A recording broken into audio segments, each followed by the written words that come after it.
आई आई काय तू ग नंदिनी. लग्नानंतर होईलच प्रेम या मालिकेमध्ये पुढील भागामध्ये आपण पाहणार आहोत की मालिनीच्या मनात काव्य आणि नंदिनीबद्दल जास्त कडवटपणा वाढतोय. करण्याआधी पट्टा लावायचा. थांबा, पट्टा लावतो हा. सकाळची वेळ असते. घरात सगळीकडे हलकीशी गडबड सुरू असते. डायनिंग टेबलवर वसू आत्या बसून निवांतपणे नाश्ता करत असतात. त्यांच्या चेहऱ्यावर नेहमीप्रमाणे कडकपणा आणि अधिकार दिसत असतो. त्यांच्या मागे मालिनी शांतपणे उभी असते.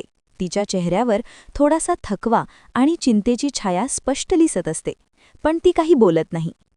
तेवढ्यात हॉलच्या दिशेने जीवा आणि नंदिनी नाश्ता करण्यासाठी येत असतात.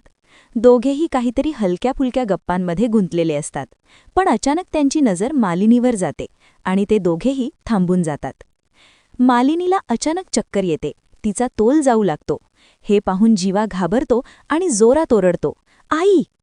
तो धावत तिच्याकडे जातो आणि तिला सावरतो. नंदिनीही लगेच धावत येते आणि मालिनीला आधार देते. ही सगळी घडामोड काही क्षणात घडते आणि वातावरण पूर्णपणे बदलून जाते.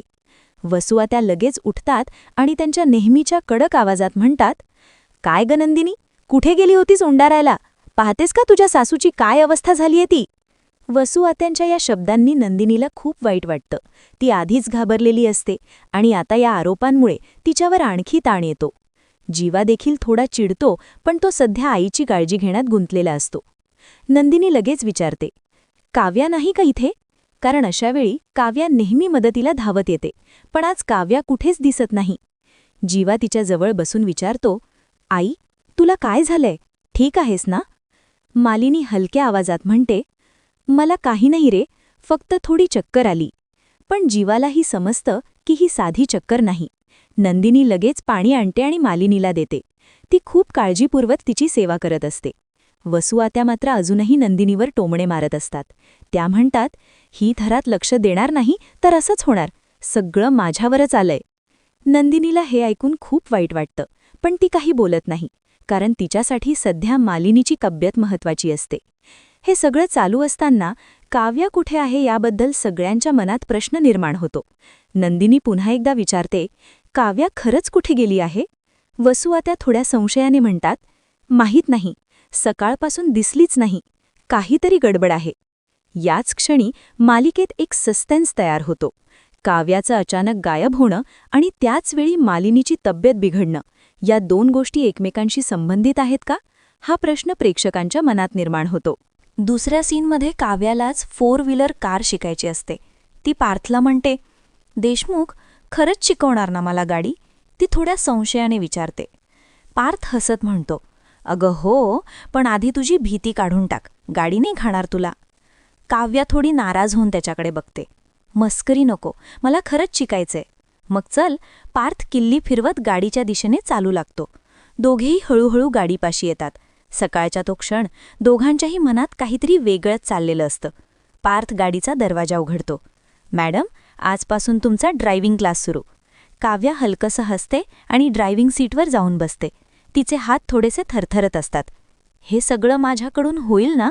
ती मनातच विचार करते. पार्थ बाजूच्या सीटवर बसतो. "रिलॅक्स, मी आहे ना," तो शांतपणे म्हणतो. काव्या स्टॅरिंग हातात घेते.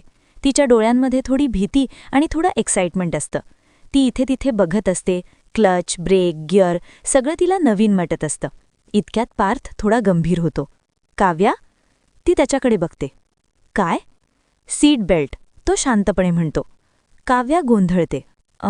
हो, पण..." ती सीट बेल्ट हातात घेते, पण तिला तो नीट लावता येत नाही. ती 2-3 वेळा प्रयत्न करते, पण प्रत्येक वेळी चुकते. "हे कसं लावायचं?" ती थोडी चिडून म्हणते. पार्थ हलकसं हसतो. "इतकं पण नाही येत." "मस्करी करू नका, शिकवा," काव्या थोड्या रागाने म्हणते. पार्थ तिच्याकडे झुकतो. तो सीट बेल्ट पकडतो आणि तिच्या खांद्यावरून तो ओढू लागतो. त्या क्षणी दोघे खूप जवळ येतात. काव्याचा श्वास थोडा वेगाने चालू लागतो. तिचं लक्ष गाडीवर नसून पार्थच्या जवळीकीवर जातं. पार्थचा हात तिच्या खांद्याजवळून जातो. त्याचा स्पर्श हलकासा जाणवतो. क्षणभर वेळ जणू थांबतो. काव्या थोडी गोंधळते. "काय हे देशमुख, काय चाललंय तुमचं?" ती अर्ध्या रागात अर्ध्या लाजेत म्हणते. पार्थ तिच्याकडे बघतो. "सीट बेल्ट लावतोय, अजून काय?" तो हसत म्हणतो. "थोडं लांबून पण लावता येतं." "नाही, काही गोष्टी जवळूनच कराव्या लागतात." पार्थ थोड्या वेगळ्या सुरात म्हणतो. त्या वाक्याने काव्या थोडी शांत होते. तिच्या चेहऱ्यावर हलकीशी लाली येते. ती काही बोलत नाही. पार्थ सीट बेल्ट लॉक करतो. डन, तो म्हणतो.